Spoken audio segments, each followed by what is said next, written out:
विजय मिश्र जी वृंदावन से। महाराज जी श्री हरिवंश, रटना कटो जो अनरटो, इस भावना से भावित शरणागत अनन्य साधक क्या गजेंद्र मोक्ष, नारायण कवच अथवा हरे राम महामंत्र का पाठ करता है? कृपया मार्गदर्शन करें। देखो, एक होता है बुद्धिगत, एक होता है स्थिति हृदयगत। अब ना ही न रहो हियमा ठौर, जब हृदय में जगह ही नहीं रह गई तो प्रश्न ही नहीं रह गया। वो जगह है जहां प्रिया प्रीतम के सिवा और कुछ नहीं रह गया है। तो अपनों को वहां पहुंचना है। यदि ऐसा लगता है मेरा मन संसार में भागता है, तो संसार से भागने से तो अच्छा है ना, प्रभु के किसी भी नाम का कीर्तन कर ले, प्रभु की कोई भी चर्चा कर ले, क्योंकि प्रभु ही हमारे ही हैं। पर जब ये बात रस की आ जाएगी, तब आ जाएगी रसना कटो जो अन रटो, निरखी अन फुटो नयन, फिर वो अपनी स्थिति में आ जाएगा। तो ये अपने को देख लेना चाहिए कि मेरा मन कितने पे राजी हो गया है। अगर ऐसा लगता है कि मुझे बहुत आनंद आता है ये सब करके, तो करते रहना चाहिए और धीरे धीरे आगे बढ़ते रहना चाहिए। और जब वो स्थिति आ जाएगी तो फिर कुछ अच्छा नहीं लगता, फिर कुछ अच्छा करने के नाम से कुछ अच्छा नहीं लगता, फिर तो होने के नाम से जो हो रहा है वो देख रहा है, बस ऐसा है। करता रह ही नहीं जाता, वहां कुछ करता ही नहीं रहता, वहां तो सिर्फ हो रहा है, वो देख रहा है क्या हो रहा है, क्या करवाया जा रहा है, क्या बुलवाया जा रहा है, क्या सोचवाया जा रहा है, बस ऐसा हो रहा है। एक सूक्ष्मता का विषय है, कोई उपासक ही समझ पाएगा। नए नए जब हम राधा वल्लभी हुए तो हमारे हृदय का जो जपने का मंत्र था वो था श्री कृष्ण गोविंद हरे मुरारे, हे नाथ नारायण वासुदेव। क्योंकि सन्यास मार्ग से राग रहित हो गए थे और इधर की तरफ हमारा समर्पण हुआ था, पर चित्त ना इधर समर्पित पूर्ण रूप से हो पाया था। संस्कार तो बकाया ही थे सन्यास के मार्ग, कोई ऐसे संस्कार तो नहीं कि 2 मिनट में मिट जाएंगे। तो धैर्य बढ़ाने के लिए हमारे अंदर ही चलता था श्री कृष्ण गोविंद हरे मुरारे, हे नाथ नारायण वासुदेव। तो इसका हम प्रभाव बता रहे हैं। तो एक दिन किसी महापुरुष के समीप बैठे थे, तो तत्काल उनका, तुम कुछ और जप रहे हो क्या? तुमका क्यों? उनका एक कृष्ण बलराम कैसे आ रहे हैं हमारी दृष्टि में? तुम जब राधा वल्लभी हो तो तुम्हारे परमाणु ऐसे कैसे हैं? बड़ा आनंद मिला कि इतनी सूक्ष्मता से परमाणुओं का प्रभाव। तो हम कहा श्री कृष्ण गोविंद हरे मुरारे, हे नाथ नाथ, बोले तभी। अब आप समझो। दूसरी घटना, एक दिन हमने स्वप्न में देखा कोई भयावह दृश्य। तो सन्यास मार्ग में हमारा अभ्यास था, जहां भय उपस्थित होता मंत्र एक बोलना, बोला नारायण अनंत हरे नृसिंह प्रहलाद बाधा हरे कृ, वो भय खत्म, ये स्वयं अनुभूत। थोड़ी देर में देखा कि बहुत सी सहचरियां सखियां सुंदर सजी धजी जय हो जय हो जय हो। तो हम उचक उचक के देख रहे कि जय हो दिखाई दे रहा और सिंहासन दिखाई दे रहा और लालजू की छवि दिखाई दे रही, प्रियाजू दिखाई नहीं दे रही। बहुत देर ये दृश्य चलता रहा, फिर अंदर बहुत विकलता हुई कि प्रियाजू क्यों नहीं दिखाई दे रहे, लालजू दिखाई दे रहे, सखियां जय हो ऐसा दिखाई दे रहा। मतलब ऐसा कोई नहीं कि वो दिव्य निकुंज जैसा हो, एक जैसे अपने समाज में उत्सव करते हो ऐसा। तो ऐसा देखा बहुत सी नौयुवतियां सजी धजी और जय हो जो दिव्य बढ़िया सिंहासन, उसमें ठाकुर जी दिखाई दे रहे हैं, लेकिन प्रियाजू नहीं। ये बात फिर हम किसी पहुंचे हुए महापुरुष से पूछा कि आज बड़ा वैसा स्वप्न आया और उसमें कहीं भी हमें प्रियाजू नहीं दिखाई दी। ये शुरुआती समय जब श्री जी के चरणों में जुड़े थे, तो सीधे शब्द उन्होंने कहा तुम्हारी अनन्यता में फर्क है। नहीं, तो सर्वतोभाव बोले बाहरी है, अंदर से कहीं अनन्यता में फर्क है। तुरंत ध्यान है, हम कहा पहले भय दिखाई दिया एक, तो उसमें हमने कहा पूर्वाभ्यास था नारायणानंद हरे नृसिंह प्रहलाद बाधा हरे, बोले हूं प्रियाजू नहीं नजर आई। तो मतलब ये सूक्ष्मता का विषय। हमारी स्वामिनी जू के जो नित्य विहार निकुंज रस के बिहारी जू के समीप दर्शन है, उसमें पूर्ण अनन्यता, अन्य आश्रय का पूर्ण त्याग।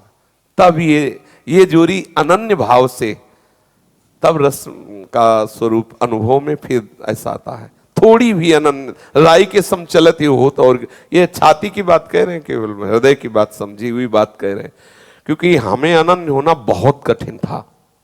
सन्यास मार्ग का उपासक सब जगह शांतरस, भक्ति मार्ग में जिसे शांतरस कहते हैं वो सन्यास मार्ग है। पूर्ण शब्द रामकृष्ण हरि शिव सब एक ही परम तत्व, दूसरा कोई नहीं, कुछ भी सुनाओ सब सुनेंगे, कोई परेशानी नहीं, क्योंकि वही है, दूसरा नहीं है। बस वो अपने, और वो जो भी नाम ले रहे हो सब हमारी आत्मा, उससे के सिवा और कुछ नहीं है। मैं जो स्फुरित हो रहा है वो आत्म तत्व, वही आत्म तत्व सब रूपों में स्फुरित हो रहा है, दूसरा कोई, वो एक शांत रस, इसीलिए उसे कहते हैं। और सन्यासी तर्क प्रधान होता है, मतलब सूक्ष्मता तक जाना। तो अगर आचार्य कृपा ना होती, गुरु कृपा ना होती, तो ये हृदय इधर लग पाना बहुत ही कठिन था, बहुत ही कठिन था। महाप्रभु श्री चैतन्य देव ने जगाई मधाई को भगवत प्रेमी बनाया, मुझे कोई आश्चर्य नहीं हुआ। लेकिन प्रबोधानंद पाद सरस्वती को भगवत प्रेमी बनाया, ये आश्चर्य की बात थी। किसी पापात्मा जीव का उद्धार करना है तो अवतरित ही इसीलिए हुई है। लेकिन ऐसे वेदांतदर्शी ब्रह्मनिष्ठ महापुरुष को कृष्ण अनुरागी भगवत ये बहुत कठिन बात है, ये बहुत कठिन बात है, बहुत कठिन बात है। मतलब जैसे पत्थर को पिघला करके पानी बना देना, ये वो जैसे कोई विषयी जीव है ना, तो वो मोम है, किधर भी आंच, जब छोटे से काम की आंच में पिघल गया तो और उसके पे। लेकिन सन्यास ब्रह्मबोध मतलब पत्थर दिल, कहीं भी शब्द स्पर्श रूप रस गंध का कोई भी प्रभाव नहीं, एकदम बिल्कुल निर्मम, एकदम उसको द्रवित करके हा कृष्ण बुलवा देना, ये बड़े आश्चर्य की बात है, ये बड़े आश्चर्य की बात है। तो ये भगवत कृपा से ही अनन्यता आती है, और इस अनन्यता की तरफ बढ़ना है अपने आप को, क्योंकि श्री जी ने अपना हाथ पकड़ लिया है। अगर वो पकड़े ना होती तो अपने इधर आने का कोई सवाल ही नहीं था। जानते भी नहीं थे, सुना भी नहीं था, आने की तो बात जाने दो। तो इसलिए उन्होंने घसीटा और वही दे रही है। तो आपको भी वो प्यार कर रहे हैं, तो भी सर्वतोभावेन अपने प्यार का एकमात्र केंद्र श्री राधा जुग चरण निवास, बस एकमात्र गोरे चरण अरविंद, वहीं देखोगे श्याम सुंदर विराजमान है। मनभोरी सहचरी, महाराज जी के चरणों में प्रणाम। महाराज जी, किसी का हमारे प्रति या किसी अन्य के प्रति अनुचित व्यवहार देखकर उसके प्रति मन में दुर्भावना आ जाती है। नहीं, आना ही नहीं चाहिए। क्यों आ जाती है दुर्भावना?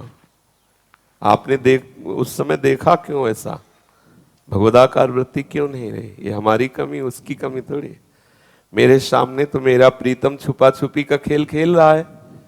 वो कौन सा रूप लेके आके कौन सा नाटक कर रहा है, मुझे पहचानना, तुम ही हो, तुम ही हो, तुम ही हो।